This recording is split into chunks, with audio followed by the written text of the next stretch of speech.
Like and subscribe to Desi Engine. Click the bell button to receive the latest video. Let's do the next kind of verb, that is dynamic verb. Dynamic means change. Therefore, a verb which is used to show a process, an action or a sensation rather than a state of being is known as a dynamic verb. Let's take few sentences where we'll try to identify our dynamic verbs. He drives carefully down the hill.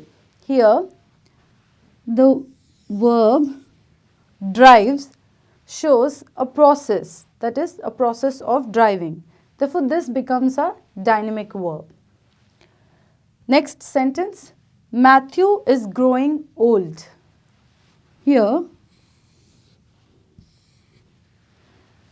the verb is growing, and the word growing specifically means a process, that is the process of growing old. So this becomes our dynamic verb.